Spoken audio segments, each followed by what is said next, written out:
Hi മക്കളെ, welcome back to Xylem learning. It's me VK. Christmas എക്സാമിന് നമ്മളിങ്ങനെ തകർത്ത് പഠിച്ചുകൊണ്ടിരിക്കുകയാണ്. സോ ഒരു ലാസ്റ്റ് മിനിറ്റ് റിവിഷൻ എന്ന നിലയ്ക്ക് ഓരോ ചാപ്റ്ററിലെയും പ്രധാനപ്പെട്ട ചോദ്യങ്ങൾ ഒന്ന് റിവൈസ് ചെയ്ത് നോക്കിയാലോ. സോ എൻ്റെ മക്കളോട് എനിക്ക് ഒറ്റ കാര്യം മാത്രമേ പറയാനുള്ളൂ, ഈ വീഡിയോ ആദ്യം മുതൽ അവസാനം വരെ കാണുക. തീർച്ചയായിട്ടും നിങ്ങൾക്ക് ഉപകാരപ്പെട്ടിട്ടുണ്ടെങ്കിൽ ഉറപ്പായിട്ടും കമന്റ് ചെയ്യാനും ലൈക്ക് ചെയ്യാനും നിങ്ങളുടെ ഫ്രണ്ട്സിലേക്ക് ഷെയർ ചെയ്ത് കൊടുക്കാനും മറക്കരുത്. അപ്പോൾ നമുക്ക് ഒന്നാമത്തെ ചാപ്റ്ററിലോട്ട് പോവാം. ഒന്നാമത്തെ ചാപ്റ്ററിലെ ആദ്യത്തെ ചോദ്യം എന്ന് പറയുന്നത് what do you mean by industry? എന്താണ് ഇൻഡസ്ട്രി എന്ന് പറയുന്നത്? Briefly explain its major categories with examples. നമ്മൾ ഇൻഡസ്ട്രിയെ, വ്യവസായങ്ങളെ മൂന്നായിട്ട് തരംതിരിച്ചിട്ടുണ്ട്: പ്രൈമറി, സെക്കൻഡറി, ടേർഷറി. എന്നിട്ട് അതെന്താക്കണം, ഫർദർ ആയിട്ട് വീണ്ടും ക്ലാസിഫൈ ചെയ്തിട്ടുണ്ട്. അതെന്താക്കണം, ഒന്ന് റിവൈസ് ചെയ്ത് നോക്കുക. അത് എന്നിട്ട് എക്സാമ്പിൾ ആയിട്ട് നിങ്ങൾ എക്സാമിൻ ചെയ്തും കൂടി വേണം കേട്ടോ. ഇനി അടുത്ത ചോദ്യം, വാട്ട് ഈസ് കൊമേഴ്സ്? എന്താണ് കൊമേഴ്സ് എന്ന് പറയുന്നത്? Briefly explain the various functions of commerce. Commerce എന്താണ്? Trade plus aids to trade എന്ന ഒരു ഇക്വേഷൻ നമ്മൾ പഠിച്ചിട്ടുണ്ട്. Trade plus aids to trade ആണ് കൊമേഴ്സ് എന്ന് പറയുന്നത്. കൊമേഴ്സിന്റെ ഫംഗ്ഷൻസ് ഉണ്ട്: ബാങ്കിങ് ആൻഡ് ഫിനാൻസ്, ഇൻഷുറൻസ് എന്ന് പറഞ്ഞിട്ടുള്ള ഒരുപാട് എന്തുണ്ട്, നമുക്കറിയാം, ഫംഗ്ഷൻസ് നമ്മൾ പഠിച്ചിട്ടുണ്ട്. സോ അതെന്താക്കണം, നിങ്ങൾ എഴുതി വെക്കണം. ഇനി അടുത്ത ചോദ്യം എന്ന് പറയുന്നത് what do you mean by the term business risk? എന്താണ് ബിസിനസ് റിസ്ക് എന്ന് പറയുന്നത്? Explain brief the 4 causes of business risk. Business റിസ്കിന് കാരണമായേക്കുന്ന ഡിഫറെന്റ് ആയിട്ടുള്ള റീസൺസ് ഉണ്ട് അല്ലേ, കോസസ് ഉണ്ട്. എന്തൊക്കെയാണ് ആ കോസ് എന്ന് പറയുന്നത്? ഹ്യൂമൻ കോസ് ഉണ്ട്, എക്കണോമിക് കോസസ് ഉണ്ട്. അപ്പോൾ ഇത്തരത്തിലുള്ള കോസസ് എന്താക്കണം, നിങ്ങൾ ഉറപ്പായിട്ടും പഠിച്ചു വെക്കുക. അതിന്റെ എക്സാമ്പിളുകളും പഠിച്ചു വെക്കുക കേട്ടോ. ഇനി അടുത്ത ചോദ്യം, discuss any 5 basic factors to be considered for a starting a business. ഒരു ബിസിനസ് തുടങ്ങുന്ന സമയത്ത് കുറച്ച് ബേസിക് ആയിട്ടുള്ള ഫാക്ടേഴ്സ് കൺസിഡർ ചെയ്യണമെന്നുണ്ട്. അത്ര നമ്മുടെ ചാപ്റ്റേഴ്സിൻ്റെ അവസാന ഭാഗത്താണ് നമ്മളത് പഠിക്കുന്നത്. സോ അത് മിസ് ചെയ്യരുത്. അവസാന ഭാഗമാണെന്ന് വിചാരിച്ച് ഒഴിവാക്കരുത്. പലതവണ പരീക്ഷയ്ക്ക് ചോദിച്ച് കണ്ടിട്ടുള്ള ഒരു ഭാഗം കൂടിയാണത്. അപ്പോൾ അത് തീർച്ചയായിട്ടും നിങ്ങൾ പഠിച്ചു വെക്കുക. ഓക്കെ, ഇനി നമ്മൾ അടുത്ത ചാപ്റ്ററാണ് ഫോംസ് ഓഫ് ബിസിനസ് ഓർഗനൈസേഷൻ. വലിയൊരു ചാപ്റ്ററാണ് അല്ലേ. സോ നമ്മൾ 5 ഫോംസിനെ കുറിച്ചാണ് ഈ ചാപ്റ്ററിൽ പഠിക്കുന്നത്. സോ ഒന്നാമത്തെ ചോദ്യം എന്ന് പറയുന്നത് briefly explain any 4 merits and demerits of sole proprietorship. Sole പ്രൊപ്രൈറ്റർഷിപ്പിന്റെ മെറിറ്റ്സും ഡിമെറിറ്റ്സും ഉറപ്പായിട്ടും പലതവണ പരീക്ഷയ്ക്ക് ചോദിച്ചിട്ടുള്ള ഒരു ഭാഗമാണ്. സോ ആ കാര്യങ്ങളൊക്കെ ഒന്ന് റിവൈൻഡ് ചെയ്യാൻ ശ്രദ്ധിക്കുക കേട്ടോ. ഇനി അടുത്ത ചോദ്യം എന്ന് പറയുന്നത് വാട്ട് ഈസ് പാർട്ട്ണർഷിപ്പ് ബിസിനസ്? എന്താണ് പാർട്ട്ണർഷിപ്പ് ബിസിനസ് എന്ന് പറയുന്നത്? Explain any 4 advantages and 3 limitations of it. അതായത് പാർട്ട്ണർഷിപ്പ് ബിസിനസ് എന്താണ്, അതിന്റെ അഡ്വാൻറ്റേജുകൾ, അല്ലെങ്കിൽ മെറിറ്റ്സും ഡിമെറിറ്റ്സും എക്സ്പ്ലെയിൻ ചെയ്യാൻ വേണ്ടി പറഞ്ഞു. അതോടൊപ്പം തന്നെ ടൈപ്സ് ഓഫ് പാർട്ട്നേഴ്സ് ഉണ്ട് അല്ലെ, nominal partner, secret partner, partner by estoppel എന്നൊക്കെ പറഞ്ഞിട്ട്. അപ്പോൾ അതും കൂടി എന്താക്കുക, ഈ ഒരു ചോദ്യത്തിന്റെ കൂടെ തന്നെ പഠിച്ചു വെക്കുക. ഇനി അടുത്തൊരു ചോദ്യം, write a short note on the following. താഴെ 2 കോൺസെപ്റ്റുകൾ കൊടുത്തിട്ടുണ്ട്, അതിനെക്കുറിച്ച് ഷോർട്ട് നോട്ട് എക്സ്പ്ലെയിൻ ചെയ്യാൻ വേണ്ടി പറഞ്ഞു. Then HUF, Hindu undivided family business, അതിനെക്കുറിച്ച് എന്താക്കുക, ഒരു ഷോർട്ട് നോട്ട് ആയിട്ട് എക്സ്പ്ലെയിൻ ചെയ്യാൻ വേണ്ടി പറഞ്ഞു. അപ്പോൾ അതിൽ ഓർക്കേണ്ടത് കർത്ത ആരാണെന്ന് ഓർക്കുക, കോപാസനർ ആരാണെന്നും കൂടി ഓർക്കുക. ഓക്കെ, കർത്തയും കോപാസനർ ആരാണെന്നും കൂടി ഓർക്കുക അല്ലെ. ബൈ ബർത്ത് ആണ് ഇതിലൊരു മെമ്പർ ആവാൻ വേണ്ടി പറ്റുള്ളൂ.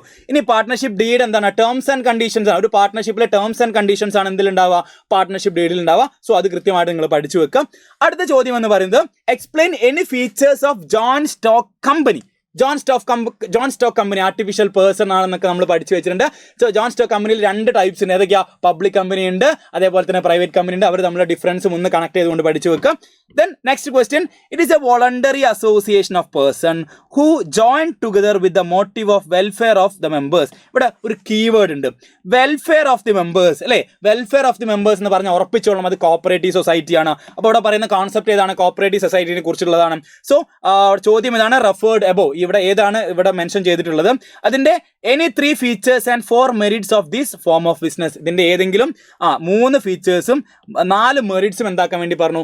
എക്സ്പ്ലെയിൻ ചെയ്യാൻ വേണ്ടി പറഞ്ഞിട്ടുണ്ട്. എസ്സേ ടൈപ്പ് ക്വസ്റ്റൻ ആയിട്ട് വരാൻ സാധ്യതയുള്ള ഒരു ഭാഗമാണ്. അപ്പോൾ ഇത്രയും ചോദ്യങ്ങൾ നമ്മുടെ ഫോംസ് ഓഫ് ബിസിനസ് ഓർഗനൈസേഷനിൽ നിങ്ങൾ പഠിച്ചു വെക്കുക. ഇനി നമ്മുടെ മൂന്നാമത്തെ ചാപ്റ്ററിലേക്ക് വന്നു കഴിഞ്ഞാൽ അവിടെ നമ്മൾ ഡിസ്കസ് ചെയ്യേണ്ടത് ഒന്നാമത്തെ ചോദ്യം, in detail describe in detail any 5 limitations of departmental undertaking. Departmental undertaking, വകുപ്പ് തല സംരംഭങ്ങൾ. ഏതൊക്കെയാണ് വകുപ്പ് തല സംരംഭങ്ങൾ? ഒരു കൺസേൺ മിനിസ്ട്രിയുടെ അണ്ടറിൽ വരുന്നതാണ്. ദൂരദർശനൊക്കെ നമ്മൾ വകുപ്പ് തല സംരംഭങ്ങളായിട്ട് പറയുന്നതാണ്, റെയിൽവേ അല്ലേ. അപ്പോൾ അത് ഏതൊക്കെയാണെന്ന് പഠിച്ചു വെക്കാം. എന്നിട്ട് അടുത്ത ചോദ്യം, what is MNC? Multinational companies, multinational corporations അല്ലെങ്കിൽ ഗ്ലോബൽ എന്റർപ്രൈസ്. ഇങ്ങനെ 3 തരത്തിൽ 3 പേരിൽ അറിയപ്പെടുന്നുണ്ട്. സോ എന്താണ് MNC എന്ന് ചോദിച്ചു. Explain 4 features of MNC. ഏതെങ്കിലും 4 പ്രത്യേകതകൾ നിങ്ങൾ പഠിച്ചു വെക്കണം.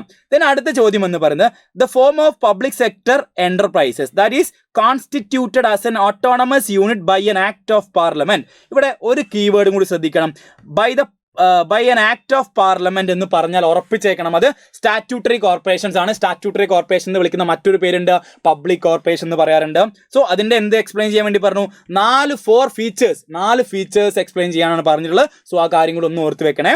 ഇനി state the meaning of government company. എന്താണ് ഗവൺമെന്റ് കമ്പനി? 51% of shares. ഓർക്കുന്നില്ലേ പെയ്ഡ് അപ്പ് ക്യാപിറ്റൽ അല്ലെ? പെയ്ഡ് അപ്പ് ക്യാപിറ്റൽ എത്ര വേണം? 51% വേണം അല്ലെ? കമ്പനീസ് ആക്ട് പ്രകാരമായിരിക്കും ഗവൺമെന്റ് കമ്പനി ഫോം ചെയ്യുന്നത്. So write any 2 limitations of government company. Government കമ്പനിയുടെ ഏതെങ്കിലും 2 ലിമിറ്റേഷൻസ് ആണ് എഴുതാൻ വേണ്ടി പറഞ്ഞത്. സോ ഈ 4 സ്ഥാപനങ്ങളെ കുറിച്ചും കൃത്യമായിട്ട് നിങ്ങൾ ഓർത്ത് വെക്കുക. എന്നിട്ട് നമ്മൾ ബിസിനസ് സർവീസിലേക്ക് വന്നാൽ അവിടെ ഏറ്റവും പ്രധാനപ്പെട്ട 2 ചോദ്യങ്ങളാണുള്ളത്. ഒന്ന് ഇൻഷുറൻസിന്റെ പ്രിൻസിപ്പിൾ ആണ്, മറ്റൊന്ന് കൊമേഴ്ഷ്യൽ ബാങ്കിന്റെ ഫംഗ്ഷൻസ് ആണ്. ഈ ചോദ്യങ്ങൾ പഠിക്കാതെ ഈ ചാപ്റ്റർ സ്കിപ്പ് ചെയ്യരുത്. ഓക്കെ, ഈ ചാപ്റ്ററിൽ ഏറ്റവും പ്രധാനപ്പെട്ട 2 ചോദ്യങ്ങളാണ് പ്രിൻസിപ്പിൾസ് ഓഫ് ഇൻഷുറൻസും അല്ലെങ്കിൽ ഇൻഷുറൻസ് എന്താണ്, എക്സ്പ്ലെയിൻ ഇറ്റ്സ് പ്രിൻസിപ്പിൾ എന്ന് പറഞ്ഞ് ചോദിക്കാറുണ്ട്. അതേപോലെ തന്നെ എന്താണ് കൊമേഴ്ഷ്യൽ ബാങ്കിന്റെ ഫംഗ്ഷൻസ് എന്തൊക്കെയാണ്? പ്രൈമറി ഫംഗ്ഷൻസ് ഉണ്ട്, സെക്കൻഡറി ഫംഗ്ഷൻസ് ഉണ്ട്. അപ്പോൾ ഈ കാര്യങ്ങൾ അവിടെ ഓർത്ത് വെക്കാം. ഇനി നമ്മുടെ എമർജിംഗ് മോഡ്സിലേക്ക് വന്നു കഴിഞ്ഞാൽ റൈറ്റ് ദ ബെനിഫിറ്റ്സ് ഓഫ് ഈ ബിസിനസ് എന്താണ്, ഈ ബിസിനസിന്റെ ബെനിഫിറ്റുകൾ എന്തൊക്കെയാണ്.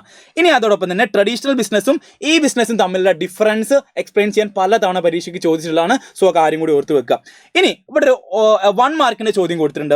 Interaction and dealings among the various departments and person within the firm is known as. അതായത് ഒരു ബിസിനസ് ഓർഗനൈസേഷനിലെ എംപ്ലോയീസ് എന്താക്കാണ്, അവർ തമ്മിൽ എന്തൊരു ഓൺലൈൻ ട്രാൻസാക്ഷൻ നടത്തുകയാണെന്ന് വിചാരിക്കുക. സോ ഇതിനെ പറയുന്ന പേരെന്താണ്? Interaction and dealings among the various department. ഒരു ഫേമിന്റെ ഡിഫറെന്റ് ഡിപ്പാർട്ട്മെന്റുകൾ തമ്മിൽ അങ്ങോട്ടും ഇങ്ങോട്ടും ട്രാൻസാക്ഷൻസ് അല്ലെങ്കിൽ ഡീലിംഗ്സ് നടത്തുകയാണെന്നുണ്ടെങ്കിൽ അതിനെ നമ്മൾ വിളിക്കുന്ന പേരാണ് ഇൻട്രാ ബി കൊമേഴ്സ് എന്നും.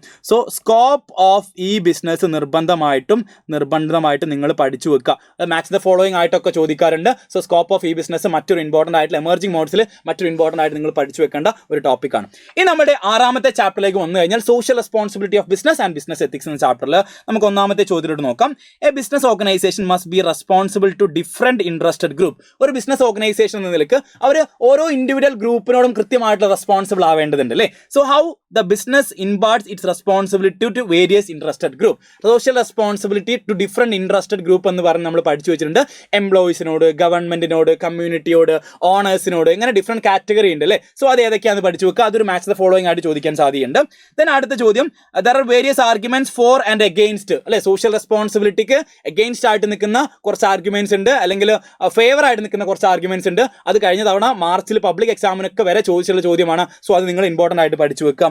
ദെൻ അടുത്ത ചോദ്യം എന്ന് പറയുന്നത് what do you mean by pollution. എന്താണ് പൊല്യൂഷൻ എന്ന് പറഞ്ഞാൽ? പൊല്യൂഷൻ കാരണമാവുന്ന ഡിഫറെന്റ് റീസൺസ് ഉണ്ട്, കോസസ് ഉണ്ട്. എന്തൊക്കെയാണ്? ലാൻഡ് പൊല്യൂഷൻ, അല്ലെങ്കിൽ എയർ പൊല്യൂഷൻ, വാട്ടർ പൊല്യൂഷൻ. ഇത് ഏതൊക്കെയാണ് സിമ്പിൾ ആയിട്ട് മനസ്സിലാക്കി വെച്ചാൽ മതി. ഇനി അടുത്തത് various basic elements of business ethics. Business ethics എന്താണ്? മോറൽ പ്രിൻസിപ്പിൾസ് ഉണ്ട് അല്ലേ? ഒരു ബിസിനസ് മാൻ ഫോളോ ചെയ്യേണ്ട കുറച്ച് മോറൽ പ്രിൻസിപ്പിൾസ് ഉണ്ട്. അതിനെയാണ് നമ്മൾ ബിസിനസ് എത്തിക്സ് എന്ന് പറയാറുള്ളത്. സോ അത് ഏതൊക്കെയാണ് ബിസിനസ് എത്തിക്സിന്റെ എലമെന്റുകൾ എന്നാണ് ചോദിച്ചിട്ടുള്ളത്. അതൊരു 3 മാർക്ക് അല്ലെങ്കിൽ 4 മാർക്കിനൊക്കെ ചോദിച്ച് കാണാറുണ്ട്. സോ ആ കാര്യം കൂടി ഒന്ന് ഓർത്ത് വെക്കാം.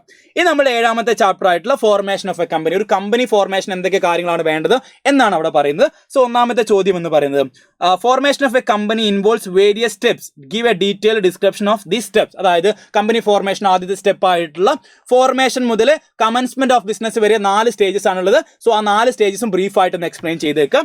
ദെൻ അടുത്ത ചോദ്യം എന്ന് പറയുന്നത് memorandum of association of a company contains different clauses. അതായത് മെമ്മോറണ്ടം ഓഫ് അസോസിയേഷൻ MOA ഏറ്റവും പ്രധാനപ്പെട്ട ഡോക്യുമെന്റ് ആണ്. ഒരു കമ്പനി ഫോം ചെയ്യണമെങ്കിൽ മെമ്മോറണ്ടം ഓഫ് അസോസിയേഷൻ നിർബന്ധമായിട്ടും ആവശ്യമുണ്ട്. അതിൽ ഡിഫറെന്റ് ക്ലോസുകളുണ്ട്. Object clause, registered clause, capital clause എന്നൊക്കെ പറഞ്ഞിട്ട് ആ ക്ലോസുകൾ കൃത്യമായിട്ടൊന്ന് പഠിച്ചു വെക്കുക. ദെൻ അടുത്ത ചോദ്യം എന്ന് പറയുന്നത് write any 5 difference between memorandum of association, articles of association. Memorandum of അസോസിയേഷനും ആർട്ടിക്കിൾസ് ഓഫ് അസോസിയേഷൻ തമ്മിലുള്ള ഡിഫറൻസ് എഴുതി വെക്കുക. മെമ്മോറാണ്ടം ഓഫ് അസോസിയേഷൻ എന്ന് പറഞ്ഞാൽ പ്രിൻസിപ്പൽ ഡോക്യുമെന്റ് ഓഫ് എ കമ്പനിയാണ്. ആർട്ടിക്കിൾസ് ഓഫ് അസോസിയേഷൻ എന്ന് വിളിക്കുന്നു ഒരു മാനേജ്മെന്റ് ഇന്റേണൽ ആയിട്ടുള്ള റൂൾസ് ആൻഡ് റെഗുലേഷൻസ് ആണ് നമ്മൾ ആർട്ടിക്കിൾസ് ഓഫ് അസോസിയേഷൻ എന്ന് പറയാറുള്ളത്. സോ അത് നമ്മൾ ഒരുപാട് ഡിഫറൻസ് നമ്മൾ ഡിസ്കസ് ചെയ്തതാണ്. സോ ആ കാര്യം കൂടി ഒന്ന് ഓർത്ത് വെക്കുക. Then who is A promoter? ആരാണ് ഒരു പ്രൊമോട്ടർ എന്ന് പറയുന്നത്? അതേപോലെ തന്നെ describe any 2 of his functions in relation with the formation of a company. ഒരു കമ്പനി ഫോം ചെയ്യുന്നതിൽ എന്തൊക്കെ ഫംഗ്ഷൻ ആണ് ഒരു പ്രൊമോട്ടർക്കുള്ളത്? ആരാണ് ഈ പ്രൊമോട്ടർ എന്ന് പറയുന്നത്? ഒരു കമ്പനി ഫോർമേഷന് വേണ്ടി ഇനീഷ്യൽ സ്റ്റേജിൽ എടുക്കുന്ന എല്ലാ ആക്ടിവിറ്റീസും ചെയ്യുന്ന ആളെയാണ് നമ്മൾ പ്രൊമോട്ടർ എന്ന് വിളിക്കുന്നത്. പ്രൊമോട്ടർ ഒരു പക്ഷേ ഒരു വ്യക്തിയാവാം, ഒരു ഗ്രൂപ്പ് ഓഫ് ഇൻഡിവിജ്വൽസ് ആവാം, അല്ലെങ്കിൽ ഒരു ഇൻസ്റ്റിറ്റ്യൂഷൻ ആവാം അല്ലേ? അപ്പം പ്രൊമോട്ടർ ആരാണെന്ന് പ്രൊമോട്ടർ ഫംഗ്ഷൻസ് നിങ്ങൾ ഓർത്ത് വെക്കുക. ഇനി നമ്മുടെ അവസാനത്തെ ചാപ്റ്റർ ആയിട്ടുള്ള സോഴ്സ് ഓഫ് ബിസിനസ് ഫിനാൻസിൽ ഏതൊക്കെ ചോദ്യങ്ങളാണ് പഠിച്ചു വെക്കേണ്ടത്? Explain the various external source of finance available for joint stock companies in our country. 8 മാർക്കിന് ചോദിക്കാൻ സാധ്യതയുള്ളതാണ്. നമുക്ക് ഏതൊക്കെ സോഴ്സ് ഓഫ് ഫിനാൻസ് ആണ്, വേരിയസ് എക്സ്റ്റേണൽ സോഴ്സുകളാണ്, ഇന്റേണൽ സോഴ്സും ഉണ്ട് എക്സ്റ്റേണൽ സോഴ്സും ഉണ്ട് അല്ലെ, ക്ലാസിഫിക്കേഷൻ ഓർക്കുന്നില്ലേ? അപ്പോൾ അവിടെ ഏതൊക്കെയാണ് എക്സ്റ്റേണൽ സോഴ്സുകൾ ഒരു ജോയിന്റ് സ്റ്റോക്ക് കമ്പനിക്ക് ഫണ്ട് റൈസ് ചെയ്യണമെങ്കിൽ ഏതൊക്കെ എക്സ്റ്റേണൽ സോഴ്സുകളാണ് അവൈലബിൾ ആയിട്ടുള്ളത് എന്ന ചോദ്യം വരുന്നു. ദെൻ അടുത്ത ക്വസ്റ്റ്യൻ എന്ന് പറയുന്നത് the source of finance is otherwise known as ploughing back of profit or self finance. Name the source of finance mentioned here. Explain. ഏതാണ്? റീടൈൻഡ് ഏർണിംഗ്സിനെയാണ് നമ്മൾ പ്ലഫിംഗ് ബാക്ക് ഓഫ് പ്രോഫിറ്റ് എന്ന് പറയാറുള്ളത്. സോ അതെന്താണെന്ന് explain ചെയ്യാൻ വേണ്ടി പറഞ്ഞു. ഇനി അടുത്ത ചോദ്യം എന്ന് പറയുന്നത് distinguish between fixed capital and working capital ആണ്. എന്താണ് ഫിക്സഡ് ക്യാപിറ്റൽ എന്ന് പറഞ്ഞാൽ? Capital invested in fixed asset. Fixed അസറ്റിൽ ലോങ് ടേമിലേക്ക് ഇൻവെസ്റ്റ് ചെയ്യുകയാണെന്നുണ്ടെങ്കിൽ, ക്യാപിറ്റൽ യൂസ് ചെയ്തിട്ട് ഫിക്സഡ് അസറ്റിൽ ലോങ് ടേമിലേക്ക് ഇൻവെസ്റ്റ് ചെയ്യുകയാണെന്നുണ്ടെങ്കിൽ അവയെ പറയുന്ന പേരാണ് ഫിക്സഡ് ക്യാപിറ്റൽ. ഇനി വർക്കിംഗ് ക്യാപിറ്റൽ എന്ന് പറഞ്ഞാൽ എന്താ? കറണ്ട് അസറ്റിലാണ് ക്യാപിറ്റൽ ഇൻവെസ്റ്റ്മെന്റ് ചെയ്യുന്നതെന്ന് വിചാരിക്കാം. കറണ്ട് അസറ്റ് വാങ്ങിക്കാൻ വേണ്ടി, കറണ്ട് അസറ്റ് ഉപയോഗിക്കാൻ വേണ്ടിയിട്ട്, ഡേ ടു ഡേ എക്സ്പെൻസുകൾ മീറ്റ് ചെയ്യാൻ വേണ്ടിയിട്ടാണ് എന്ത് ചെയ്ത് കറണ്ട് അസറ്റിൽ ഇൻവെസ്റ്റ്മെന്റ് ചെയ്യുന്നത്. സോ അതിനാണ് നമ്മൾ വർക്കിംഗ് ക്യാപിറ്റൽ എന്ന് പറയുന്നത്. സോ അത് തമ്മിൽ 3 ഡിഫറൻസ് എഴുതി വെക്കുക. ദെൻ അടുത്ത ചോദ്യം എന്ന് പറയുന്നത് Alpha limited decided to raise fund for its expansion programme. Alpha limited എന്ന് പറയുന്ന ഒരു കമ്പനി എന്ത് ചെയ്യുന്നു? അവരുടെ എക്സ്പാൻഷന്റെ ഭാഗമായിട്ട് ഫണ്ട് റേസ് ചെയ്യാൻ തീരുമാനിക്കുന്നു. As A finance manager what are the factors you should consider while choosing suitable source of finance for the company. അതായത് അത്തരത്തിൽ സോഴ്സുകൾ കൺസിഡർ ചെയ്യുന്ന സമയത്ത്, സോഴ്സുകൾ ചൂസ് ചെയ്യുന്ന സമയത്ത് കുറച്ച് ഫാക്ടേഴ്സ് എന്തായിരിക്കാം അതിനെ ഇൻഫ്ലുവൻസ് ചെയ്തേക്കാം. അപ്പോൾ ചോദ്യം ഇതാണ്, അങ്ങനെ സോഴ്സുകൾ കൺസിഡർ ചെയ്യുന്ന സമയത്ത് ഏതൊക്കെ ഫാക്ടേഴ്സ് ആണ് കൺസിഡർ ചെയ്യേണ്ടത്? ഫോർ എക്സാമ്പിൾ കോസ്റ്റ് കൺസിഡർ ചെയ്യണം, റിസ്ക് കൺസിഡർ ചെയ്യണം. സോ ഇത്തരത്തിലുള്ള ഒരുപാട് ഫാക്ടേഴ്സ് എന്ത് ചെയ്യുന്നുണ്ട്? കൺസിഡർ ചെയ്യേണ്ടതുണ്ട്. സോഴ്സ് ഓഫ് ബിസിനസ് ഫിനാൻസിൽ ഏറ്റവും അവസാനം ഭാഗത്ത് നമ്മൾ പഠിക്കുന്ന ഭാഗങ്ങളാണ്. സോ ഇത്രയും ഭാഗങ്ങൾ എന്താക്കുക? നിങ്ങൾ സോഴ്സ് ഓഫ് ഫിനാൻസിൽ ഉറപ്പായിട്ട് നിങ്ങൾ പഠിച്ചു വെക്കുക. വളരെ പ്രധാനപ്പെട്ട ചോദ്യങ്ങളാണ്. അപ്പം ഇതേപോലെ എല്ലാ ചാപ്റ്റേഴ്സിലും ഈ ചോദ്യങ്ങൾ മാത്രം നിങ്ങൾ പഠിച്ചാൽ തന്നെ നിങ്ങൾക്ക് ഏകദേശം 75% ഓഫ് സ്കോർ ചെയ്യാൻ നിങ്ങൾക്ക് പറ്റും. ഓക്കെ, അപ്പോൾ ഈ ചോദ്യങ്ങൾ ഉറപ്പായിട്ട് നിങ്ങൾ ഈ ലാസ്റ്റ് ടൈമിൽ ഒന്ന് റിവൈസ് ചെയ്തേക്കുക. ഉറപ്പായിട്ടും ഈ ചോദ്യങ്ങൾ നാളെ നിങ്ങൾ എഴുതാൻ വേണ്ടി പോകുന്ന ക്രിസ്മസ് എക്സാമിന്റെ ക്വസ്റ്റ്യൻ പേപ്പറിൽ കാണും. സോ എല്ലാവർക്കും നല്ല മാർക്ക് കിട്ടട്ടെ, ഫുൾ മാർക്ക് കിട്ടട്ടെ, A+ കിട്ടട്ടെ എന്ന് ആത്മാർത്ഥമായിട്ട് ആശംസിച്ചുകൊണ്ട് ഇറ്റ്സ് മീ VK ഫ്രം സൈ ലേണിംഗ്. Bye by.